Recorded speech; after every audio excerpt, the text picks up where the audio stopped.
everyone. Welcome back to our podcast, No More Secrets. As always, I'm your Aunt, Katie Albrecht. Okay, hang on. I'm not your aunt. 1 second. You know Shane's going to put that in. Probably. I know. It's probably going to make it. Okay, so hi, everyone. Welcome back to our podcast, No More Secrets. As always, I'm your niece, Katie Albrecht. And I'm your aunt, Mary Albrecht. And today we have a very uplifting topic, assisted suicide. It's so layered. It's so deep. It's so heavy. I don't even know if we're going to have any fun. We might have to laugh about other things later to get over it. You can tell some dad jokes or something. Yeah, something like that. Okay. But the whole reason that I'm deciding to bring this up is as I've watched Grandpa age, my dad, I started to think, you know, he wouldn't be alive had we not put him in assisted living, but we kept him alive with like 16 different medications. And I'm starting to wonder about how wise that was, because he had the worst of the worst weeks this week. His dementia is really escalating, so his mind is declining. And Thursday was such an awful day that I know if I were to have talked to him 5-10 years ago and said, this is how you're going to be, would you want to live like this? I know firmly he would say no. Mm-hmm. You know, put me down kind of thing. He, I don't really want to go into all of it because, we got a big topic here, but he basically doesn't know anything anymore. He can barely feed himself. He is forgetting how to swallow. He's losing control of his bowels. He's delusional. He's like looking for things that aren't there. He is eating off the floor. It's just, and he's angry too, and he's being mean to people, and he's like pounding on the table like a toddler, and he's just not, it's not good. And the hospice has said there's been a significant neurological decline, and now we've sedated him. Oh, there's our kitty. Oh, see, there are light moments even with this topic. Just as simple as a cat's meow, yeah. It's like the cat's meow. Hi, Bernie. He might be up here, so you guys, you get to see him because he's a jumper. Get his debut. Yeah. I don't think he's been on the podcast since since we started doing the video. He hasn't, but he's in the intro. Mm-hmm. Yeah. And he's part of our logo. That's Bernie right there. Can't you tell? Yeah, it looks just like him. Not like any other white cat out there. Well, he might be up here soon. But anyway, yeah. And so I started to think about, really what's left for my dad. He's like 103, even though he's only 83. And he's embarrassing himself, and he's embarrassing Pat, and the caregivers are afraid to take care of him now. He's dementia with legs. The problem is he's still got legs. So he's walking around embarrassing himself. He's forgetting to put his clothes on and walking around. Yeah. They don't want to put him in memory care where you're locked in because of his relationship with Pat and because of his anger. So instead they've chosen to sedate him to see if that would keep him from wandering around so much. So how does that work? They give him meds every day? Yeah, every day. Instead of just as needed, now he's getting an anti-anxiety medication every day that also is used for seizures and Parkinson's. So when your brain is short-circuiting, it calms it. So I think it's going to help with his fear, because I know he's really, really afraid of death, and he knows something's happening in his body, and he's fighting it. But the more he fights it, the more embarrassed, he becomes, or others are embarrassed for him. How's that? My parents were all about image. I know that if my mom were here right now watching this, she would be mortified. She would move out before she let anybody see how bad he was. So I'm kind of glad she died first. But anyway, so that just started me thinking about it, like, good Lord. So all the expenses that go with keeping somebody alive, all of these senior living places, I mean, a lot of them have great quality while they're there, but what happens when the quality ends? And I think it should, I don't know, Katie and I, we talked about it. Katie, this is Katie. I'm your niece. Yes. Right here. Katie and I, you're right here. And I think we just agreed that it's just such a complex topic. I can't make a decision. Like, I don't think if I was allowed to give my dad pills that I could do it. Yeah, even with his quality being as low as it is, it's, I don't know how people can have a decisive view either way on it, because I can see the points of both sides. Mm-hmm. You know, like yes, you should have the right to choose what happens with your body, or have someone choose that knows you very well or something like that. But what if there's like gray? I don't think I would have the guts to do it. You know, Yeah, like, you as just a caretaker, like I was telling you, even I'm a new pet owner, you know, and the thought of I know that there's going to be a time where the vet says you should probably put down Lando. Oh. And I'm like, I can't even fathom wanting to be able to do that, you know? Yeah. It's really hard. Again, when you see their suffering, or when the vet tells you that they are in so much pain, and animals try to act like they're not for their owners. So if you see that they're in pain, you know they're in tremendous pain, because they try to hide it, especially dogs. And so, but it's always hard. It's the worst kind of pain to do that, to take them and just watch them die, and you know that you did it. Ugh. Yeah, the guilt, and I'm assuming that's the same with humans too, because assisted suicide, and I think we should probably define it, like what it actually looks like, because it's not just like, it has to be medical. It has to be a medical, like physician assisted suicide, right? Where it's like technically legal. Yeah, assisted suicide is somebody else.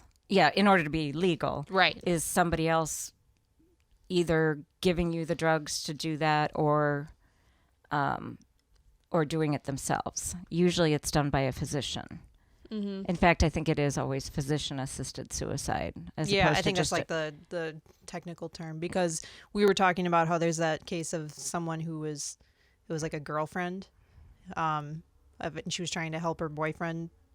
Like convince him that he's so depressed he should just kill himself. Right, and that's a different scenario than someone who is probably already at the end of their life anyway, or close to it, and wants to go with dignity and as little pain as possible, which is obviously different than going in a car and just, you know, letting it run in a garage for a while. Exactly. So the physician-assisted suicide is almost always done by means of euthanasia, which is either oral medication or intravenous medication, but it's not like the physician's going to put you in a car and close the garage door and start the car. Just let you wait. You know, it's like, well, you said. So that's physician-assisted suicide and euthanasia are, you know, it's like euthanasia is a type of, you know, way that can be accomplished. But then there's a thing out there called medical aid in dying, and it's part of the Dignity in Dying Act that has been kind of a movement in the last couple decades here. And medical aid in dying, and I just learned this, is it has to refer to terminal illness, and you take the pills yourself. So there's a strict list of criteria in order for you to convince a doctor that you're within 6 months of death. It has to be within 6 months of death according to the statistics and the doctor. And the doctor gives you the medicine to take when you're ready to go. Mm-hmm. And that's medical aid in dying. And so you do it yourself. Now that's legal in about 10 different states, we counted, I think. I thought that was legal in 2 states. Assisted suicide, physician-assisted suicide is legal in 2 states. But then the dignified... Yeah, the Dignity in Dying Act and the medical assisted or medical aid in dying is legal in 10 states. Okay. Because that's different. I mean, if you have your right mind, like if I know... That is you choosing. That's not a family member or someone else. It's not even a family member, right. Okay. It's just because then you can't take it yourself. If you don't have your mind, you wouldn't know how to take the medicine yourself. Yeah. And I think that must be in the past couple decades or so. I think we read it was like in the early 2000s or something like that. Right, where that came out. Because I don't think that was always a case. No. In fact, that was a way that pro-assisted suicide people started to get around it a little bit more. Is saying, look, if the person is of right mind and they have less than 6 months to live, they're in excruciating pain, and it's going to be a terrible death, they should have the right to a peaceful death at home with the right kind of pills from the doctor, which is probably morphine, where they just keep up, you up the morphine until you die peacefully, just like Grandma did. Which is, I think they do that a lot in terms of cancer. Big time with cancer, yeah. When you're on your last night, I mean, this is my understanding of it, just through Grandma alone, you see that things take a dark turn, basically, that there's no coming back from it anyway. So then I think doctors ask the family members, right, to like, should we do the morphine drip? And then they give the consent, yes or no. And then there's a slow dial up, and that's sort of the gray area, because how fast can you dial it up? And typically they just keep them out of pain, and so they just kind of keep dialing it up if they notice any kind of writhing around or groaning or something like that. So in a way, that is it is assisted suicide, because you're dialing up the medication, and giving it to the person. A lethal dose of painkillers. Yeah. Now, we also learned that there's passive euthanasia and active euthanasia. And the passive form is when you take away something that's keeping somebody alive. So take somebody off their heart medication that keeps them alive. Well, that's that person. Chemo. Like what? Yeah, choosing like not to do chemo and hoping you'll just pass quicker. That's passive euthanasia. That's legal everywhere. I mean, you yourself can choose. I mean, it's legal for yourself. Like if you say I refuse treatment, it's not illegal, so it's your body. But then there's the active euthanasia, where you actually need some pills or you need some IVs or something like that. So, so I thought that was interesting too, because, where do we go with that? Okay. So the Terry Schiavo case, I think I mentioned that to you. Yeah. And, which I didn't know anything about until you brought it up. So, and I didn't save the information, but she was 26 years old. I know. You delete things? What? I am an obsessive deleter, OCD, obsessive compulsive deleter. She'll send me a picture of like her cat, and then we'll be like, can you send me that picture of the cat again? And I've deleted it. Yeah, even though like you just sent it to me like the day before or something, it's already gone. All the time I delete. It's really a disorder, like I said, OCD. Well, I think I'm the opposite, where I'm like, I keep everything of like, when you take pictures of menus at restaurants and stuff like that, like I just have a bunch of nonsense on my phone. So I think there should be somewhere in the middle. There's the balance again that we're talking about. But yeah. So the Terry Schiavo case, basically, she was 26 years old when she had a heart attack. She went into cardiac arrest. I don't even know. I guess her heart just stopped. But she was resuscitated and brought back only to be in a persistent vegetative state, is what they called it. And she wasn't on like life support or anything, but she was on a feeding tube because she didn't know how to eat because she was a vegetable. And her husband, after they tried for months to try to give her all kinds of therapy to bring her back, it became obvious that she wasn't going to. There's our friend Bernie again. Hey. So her husband wanted to take the feeding tube out of her, but her parents fought it. And it ended up being a 15-year battle where she stayed on a feeding tube. I can kind of see that as a parent, that you want to preserve your kid's life. But for 15 years? For 15 years is the case where I'm like, I don't know if that's right, See, this is where you don't know, because they claim that even though she was a vegetable, she would respond, like when mom would come in and give her a hug, she would smile, and she would light up, and but she couldn't move, and they had to hold her up to hug her, and just stuff like that. So eventually he won, the husband, and they took her off. Now this is interesting. They took her off the feeding tube March 18th, and she didn't die till March 31st. So, it took a long time, because they probably hydrated her, but yeah. Even then, I don't think that seems like a slow way to go where you're basically starving for weeks. And it makes you think, well, if she didn't die right away, was that the right thing to do? But after 15 years, at a certain point, you kind of have to make a decision on it. I don't think 15 years someone is going to come back. Are there miracles? Yeah, but you can't. It's such a small chance. It's so small. And then I think about the resources of those medical resources that could be put into people that really need that they have hope, and so where do we draw the line with that? Same with keeping the older people alive, because really the chances are that their life is close to over. And so when there is, got to go at some point. Yeah, and if they're as demented as Grandpa, is it good to be taking up these resources? I mean, we're spending $7,000 a month to keep him there, and it's a lot, and it's and why? And then all the people that we have to hire and all these senior living centers that are going up all over the place. I mean, it's a lot of resources that are being used on people that are at the end. Yeah. But I'm grateful for it, don't get me wrong. But at this point now with my dad, if I actually had something signed from him that he had signed 10 years ago, I could see the doctor doing it, but I couldn't give him the medicine, Yeah. So, I understand that. It just isn't, it's not right for your kid to kill you. Yeah.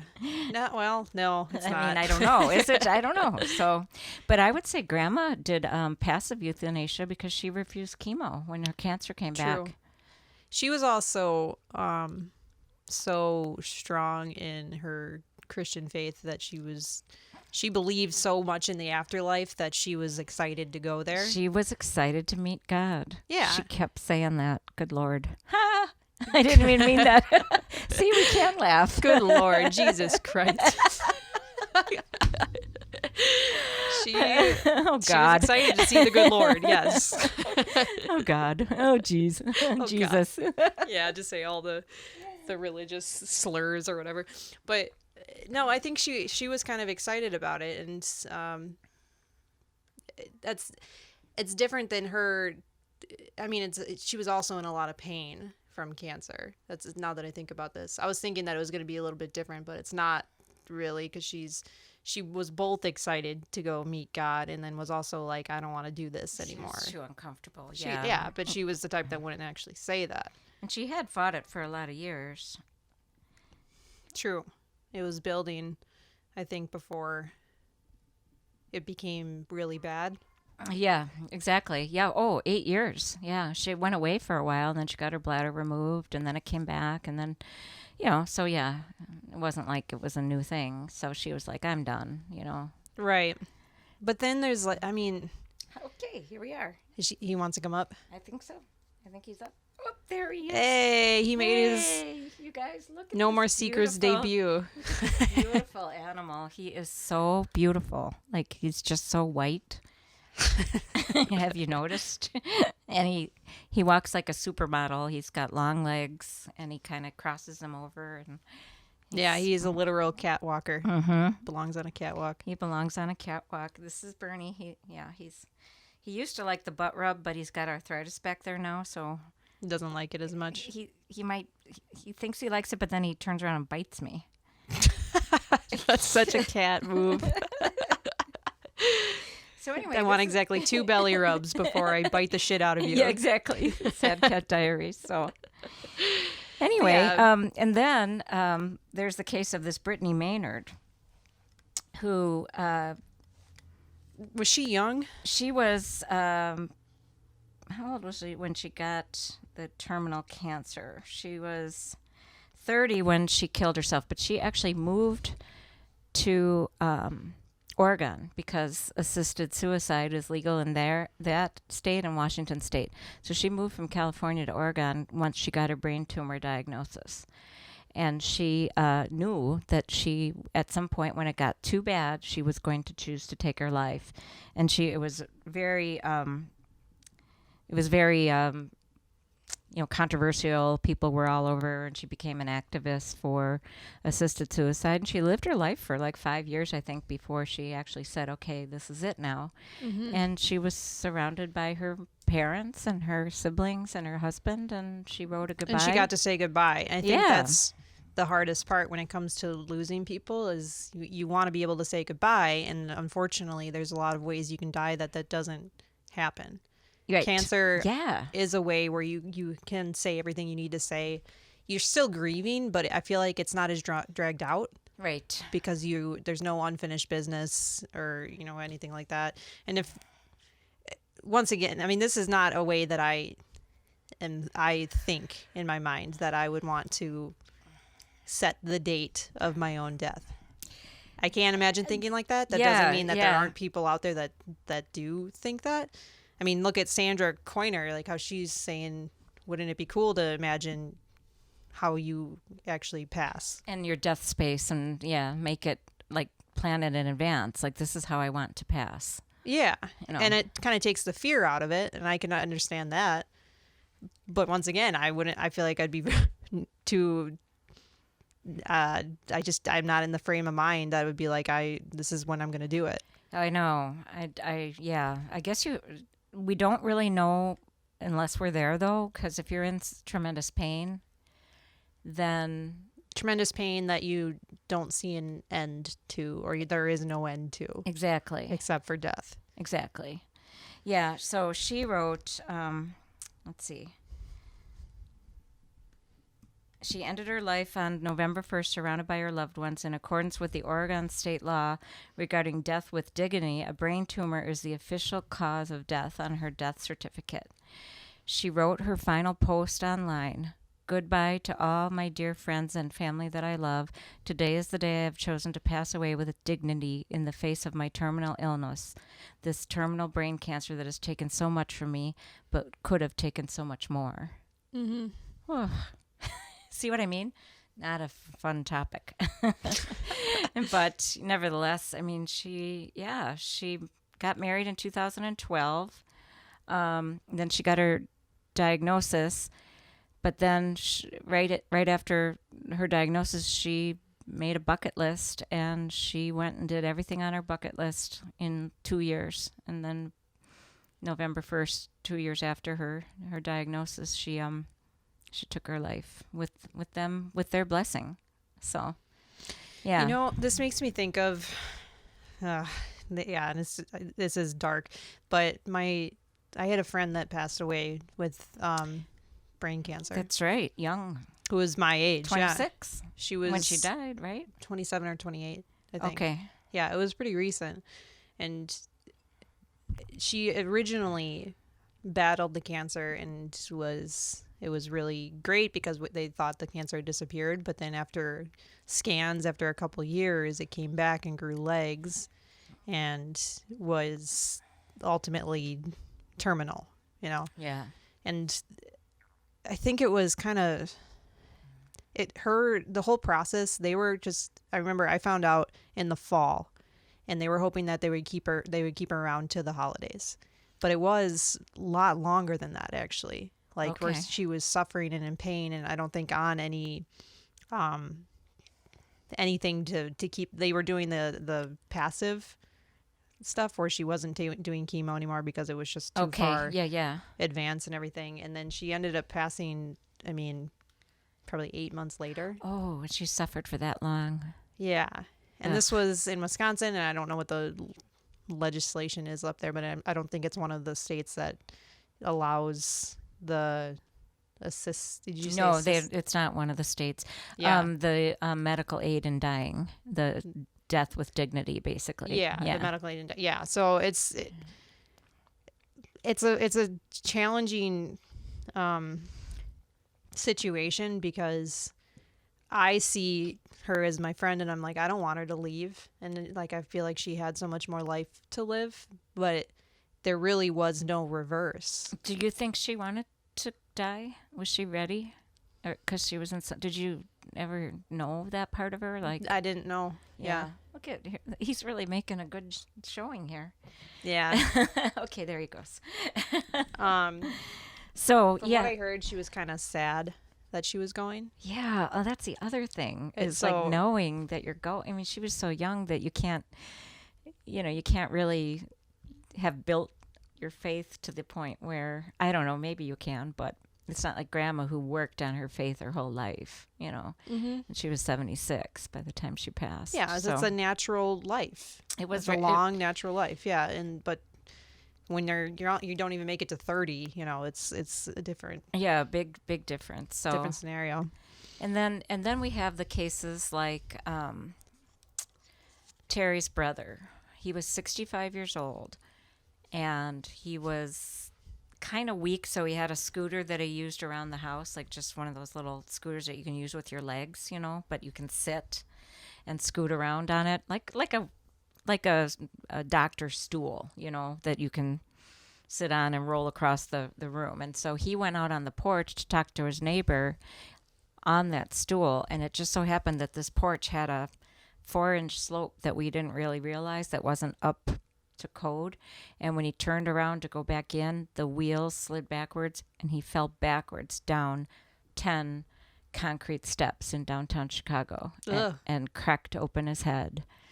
And the neighbor, they were just saying goodbye, so she turned back. She heard the noise. She called 911. They got him on life support, and I don't think they did surgery. They just stopped the bleeding, and he had internal bleeding mostly in his head. And they could prove that there was no brain activity. So he was actually being kept alive by a machine. So that's different than the Terry Schiavo case, because she wasn't on like a machine that was pumping your heart for you. She was doing that all on her own. She just had to be fed through a tube because she didn't know how to eat because she was a vegetable. But he was on this machine that was doing all the work for him. Well, they left him on the machine for 5 days, but they left it up to the family, because when you can prove that there's no brain activity, it's not illegal. At least in Illinois. I didn't do research on this part, but I know not in Illinois, it's not illegal to take him off the machine. Okay? Because, it's not him anyway. So if he were to live after you take him off the machine, well, then he's alive. But if the machine's doing all the work and you take it away and he dies, well, anyway. They asked Terry and his sister Mary Kay to make that decision, and they decided, after 5 days, there's absolutely no brain activity. There's no way he's coming back. They took him off the machine. Well, Terry said, if you think that, first of all, that's a terrible decision to make, A. B, he thought it was going to be you take him off the machine and he goes to sleep. But no, he gasped through the whole night.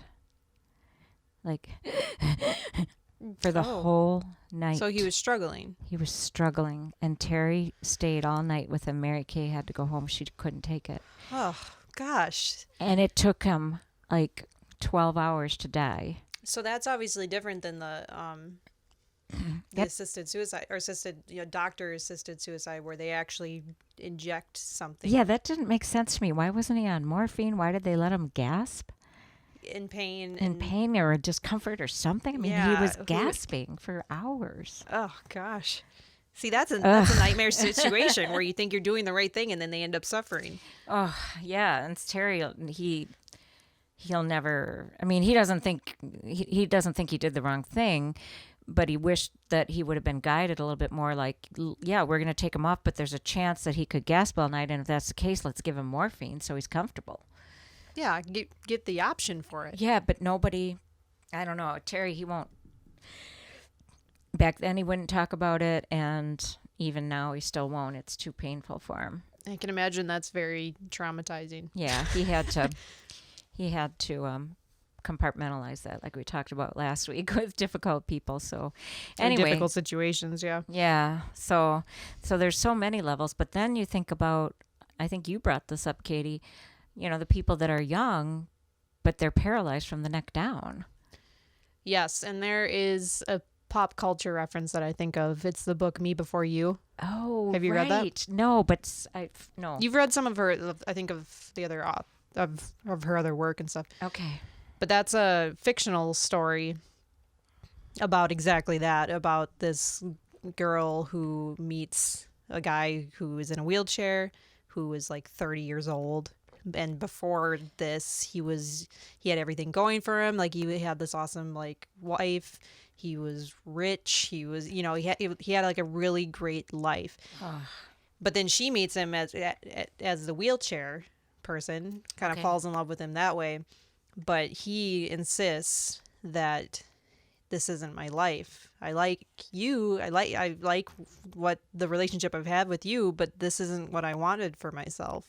And he made the choice to go to, I think it was like Switzerland, because it wasn't legal wherever he was, to basically get a doctor-assisted suicide with the euthanasia and everything. And he was young, and he had years to live. He just was completely paralyzed from the neck down. And it's like, this is a fiction story, but that probably happens in real life. Oh, I'm sure it does. I can't, yeah. Where people are questioned if they want to be alive paralyzed.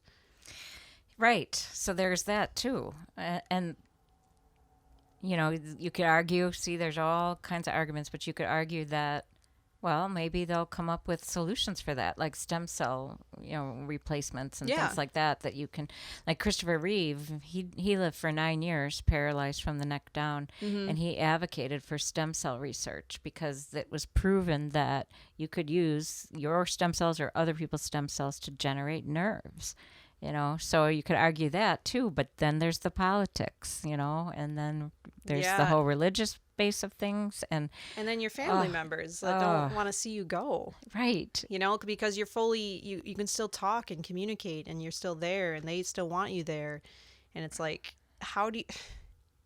The way the book was written was from the perspective of the girl who was like, don't go, don't do this, like begging him to not do it. Okay. But he ultimately does it anyway. Okay. And so I can understand that perspective of being the one looking in on the person and being like, we still want you around, Yeah, right.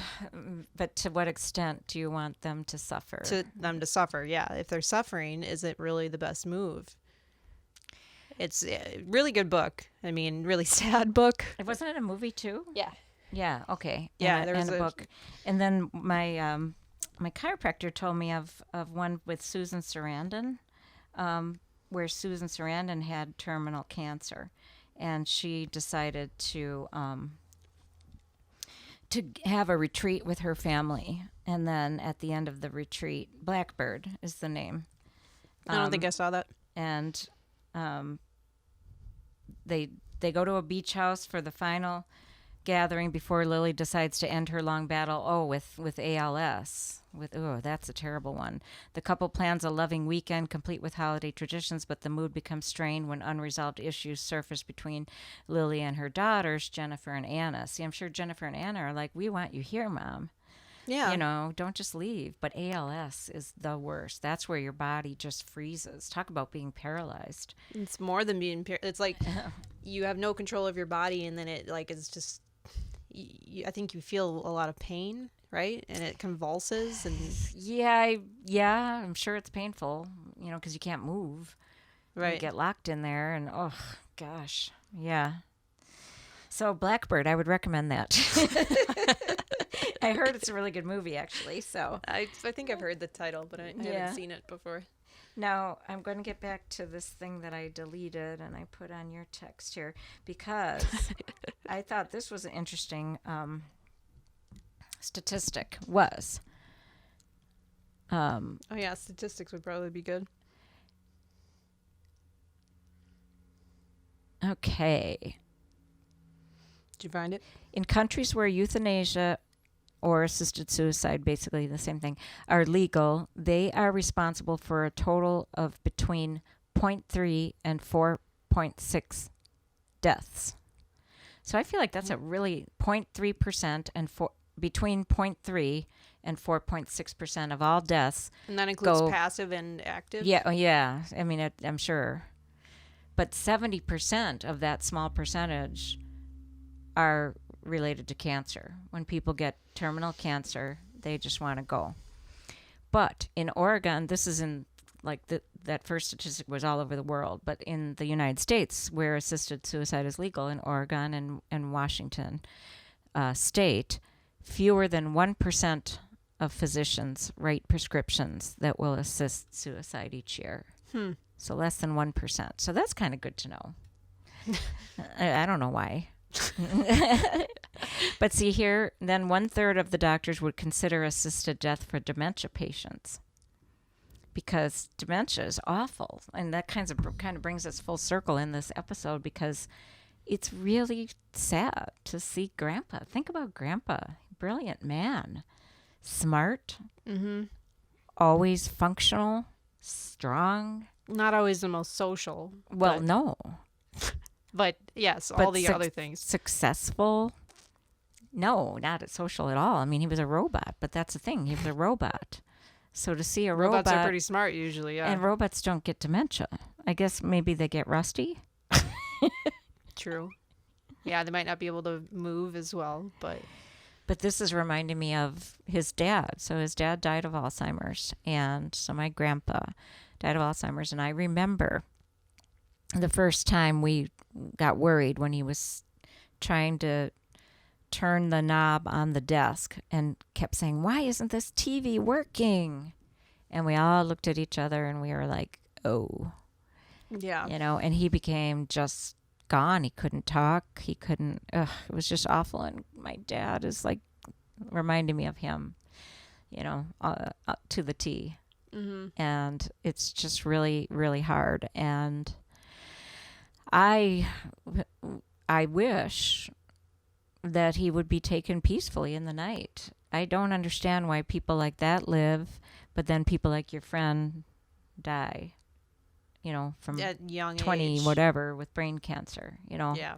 It just doesn't make any sense. And that's part of the whole human condition that we don't understand the big picture. But I just know that this is really hard to watch, really hard. Yeah, you know. 'cause, I mean, and now with the CC, right, out there? That dumb CC That thing. dumb CC thing, yeah. Is there something going on out there? Yeah. It's been like a thing for the last, what was for that like again? past year or something, yeah, I don't know. We're going to maybe forget the name someday. Right. Yeah, we'll never be able to look at Corona beer again, you know? Poor Corona beer. Actually, that's funny because in the beginning they were struggling with sales, and they were... Remember in the way beginning when the toilet paper was an issue? Everyone was hoarding toilet paper. People at liquor stores were offering rolls of toilet paper for every Corona that you buy. Whoa. That's one way to do it, especially if it's like, you know, it's a hot item right now. It's toilet paper. That's hilarious. Please buy this Corona. It's not going to give you coronavirus, you know, like it's just, and just funny. And you even get toilet paper with it when it comes out the other way. Yep, they prepare you for everything, really. Yeah, these liquor stores. But what was I talking about? Again, with that CC thing out there, something with Grandpa and how hard it is to watch, and yeah. It just seems like he escalated more. Yeah. Yep. I would say that my dad, he declined significantly during the time between March and December of 2020 when he couldn't do anything. They couldn't eat in the dining room. They had no activities. We couldn't go in. Yeah. That's where I was trying to get at, is that you're now the only person allowed in of his family, right?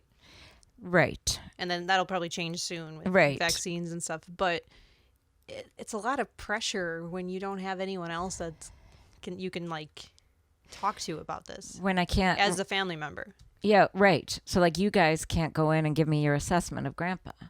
Right. And I did see it, and I've talked to him over the phone, obviously, and I can see what you mean just from those little glimpses, but it's not the same as like being around it all the time every week, right, that you are.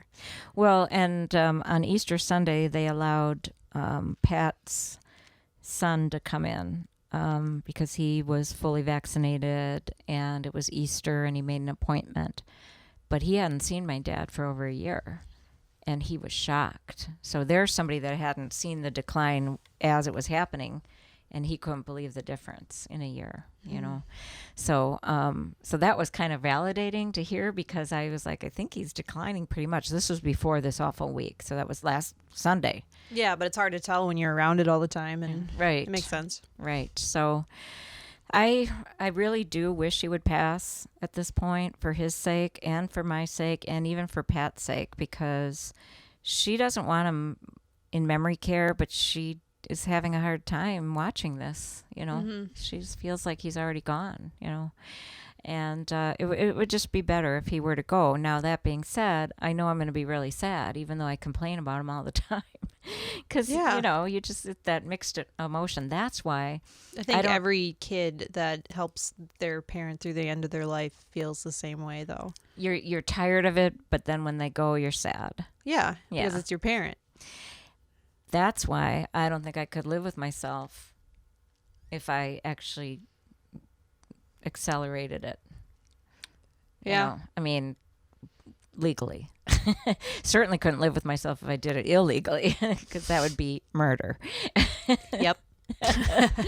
In fact, I think they say that. It's funny that we actually are getting to some humor with this, but I got to read this one part. You're saying humor about murder, so this is going to be interesting. I know. This is so interesting. Okay, because then they break it into besides passive and active euthanasia, they have voluntary and non-voluntary, and then they have involuntary. So non-voluntary is when the person is unable to consent to due to their current health, but it's made by the decision to do euthanasia is made by the appropriate person, like the power of attorney or somebody that you've legally set up ahead of time.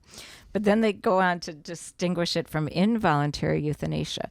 When euthanasia is performed on a person who would be able to provide informed consent but does not, either because they do not want to die or because they were not asked, this is called murder. Yes.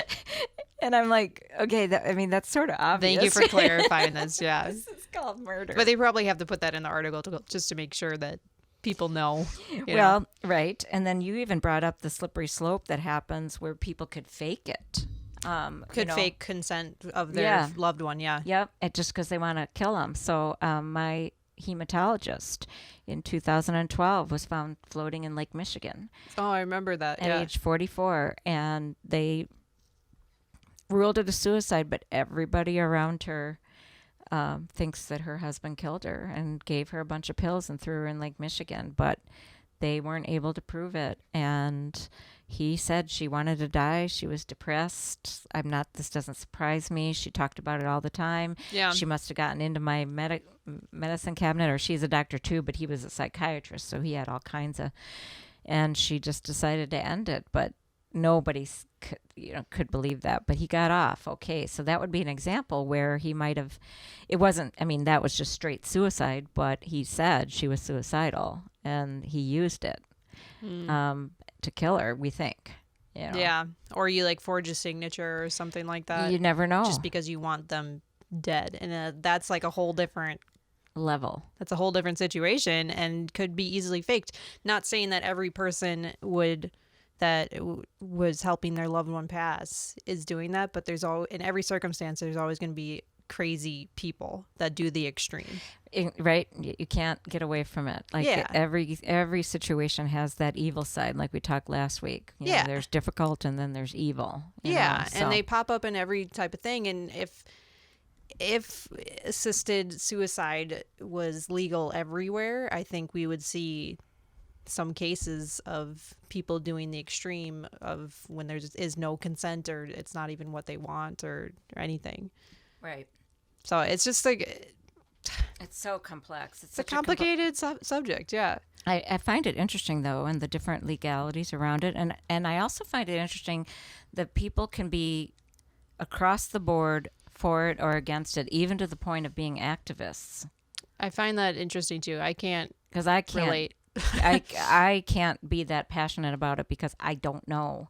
It's like there's so many things that go with this. Like, I understand sides of both both of the sides, because it's like it just depends on the situation. Like it just there's Right. no like clear right or wrong really in any of this. Right. And then the religious component, where they say if you kill yourself, or if you're asking for assisted suicide, then you are kind of killing yourself. And then they say you're going to go to hell, certain religions. Mm-hmm. But other religions make you an angel or whatever, or a hero. Or they think that's how they perceive their religion to be, like a suicide bomber or something like that. Yeah, you're going to go, Ahmed the terrorist, Grandpa. from Jeff Dunham, yeah. Ahmed the dead terrorist. Because that's what he was, wasn't he? Technically, Yeah, he was a terrorist. in a skit. Yeah. Yeah. I'm so glad you finally get a pop culture reference. I think Jeff Dunham is where it's at, I guess. Yeah, and I did watch some Jeff Dunham with Terry a long time ago, but Gail's the one that brought it up, because I'm like, he's a skeleton with big eyeballs walking around terrorizing people, and Gail's like, he's Ahmed the dead terrorist, but he's alive. And then she brings up a picture, and I'm like, silence. I kill you. Oh my gosh, I used to eat that shit up in high school. Loved it. And then so now instead of calling him Arlen Albrecht, we're calling him Arlen Ahmed. Yeah. So naturally, yeah. Should we show pictures of Ahmed? Yeah. ACHMED. We can just put one up on the screen. I want to show right now. This is my dad. This is what my dad looks like right now.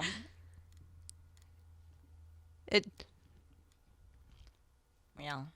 Okay. We're also going to put it on the screen just so you guys know, because this is probably not the best quality. Yeah. So Silence. yeah, if you guys haven't watched Jeff Dunham, he's a ventriloquist comedian. He's very funny. Oh my god. I should put one of those things on Dad's head. Yeah, that would go over well. Oh gosh. So yeah, we are still laughing, believe it or not. Yeah. I mean, I think you can laugh even when you're talking about death. Why not? I mean, it's going to happen to all of us. And, what's interesting is that he was losing control of his bowels, and so I was texting people to tell them that I think my dad is shutting down, but it autocorrected to shitting down. Which is, I think both are accurate, it seems like. He is shitting. He's shitting a lot. He's shitting down, like going down. It's going down his leg. Oh. This is fun. So, Katie, I really like this. This topic is so morose. Next week we have we do have a guest next week. A guest next week, and I do also want to talk about Terry. He is doing so well. Yay! He had a great week on top of a great week before that, and he is eating. He's gaining weight. His hair is growing back. His nails are growing. He feels pretty good. I mean, he's still really thin and tired and everything, but he's way better. And I really think it's his attitude that did it, because it doesn't make sense. And he firmly believes that he's not going to let terminal pancreatic cancer and severe heart disease where you die for 6 minutes kill him. He's like, that's nothing. And so, I mean, I think it would be fun to do an episode on really doing some research on some of the statistics behind positive mental attitude. I mean, I know that there is a lot of correlation of your mental health to your physical health. I mean, there has to be. I don't know what it is, but I know that there's been like studies on it and stuff like that. Yeah, so there's some actual data, which would be interesting. I think you could go both ways in that you also, it can be delusional positive attitude, like that's something. A sociopath, for instance, they might really believe what they're doing, but it's not good, Yeah. So. And then there's situations where there's almost toxic positivity, but we can get into this in like another episode. Yeah. So I think that's kind of kind of what to come. And then I also do want to talk about the insidious nature of stress, because I just feel like this whole thing with Grandpa especially, and then, layered on top of it is all the other things, Steve and me and Terry, I feel like I can feel the stress like kind of gnawing at me, and I just feel like I'm worried that it's, going to do something, like I'm going to end up with cancer because of all the stress, I do think I get sick every time that I am very stressed, or Right. shortly after usually, because when I'm stressed, I'm like in Adrenaline mode. Yeah. Yep. But then it's like a couple weeks after I get really sick. Yep. See, there you go. So I think there is a correlation to that, honestly. But the one thing I'm not going to get is CC, because I would kick its ass. Right. I think you would. Anyway, so I think we covered it. I mean, we really just wanted to talk about it. We didn't want to make any decisions about it. Declarations either way. Right. Yeah. So it's just an interesting topic, I think. But I think it's a loaded topic, but it's good for us to all think about. And it's another way to talk about death, because I think the more we talk about it and the more we realize that it's just part of life, meaning it's the last stage of life here, I think then it becomes less, fearful, at least, for people with the right mind. So, yeah, which I think is us. I think that's questionable, but depending on who you ask. But yeah, I think we can wrap it up and. Absolutely. Yep. I'm going to go see my dad. Huh. So that's fun. Yeah. All right. I'm so glad he's still alive. Yeah, it shows a lot. Oh, yeah. All right. Well, we will thank you guys for listening. We will see you next time. Till next time. Bye-bye.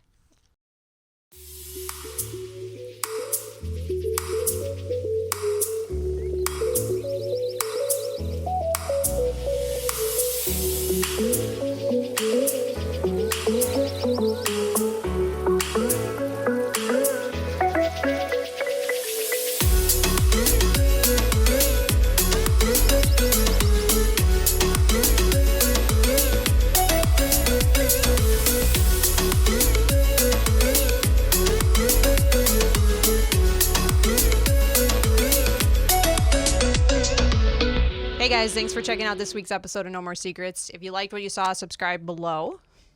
And be sure to check out our website, thealbrechtauthors.com, where you can also purchase a copy of our book, Broken Neck. You better fucking do it.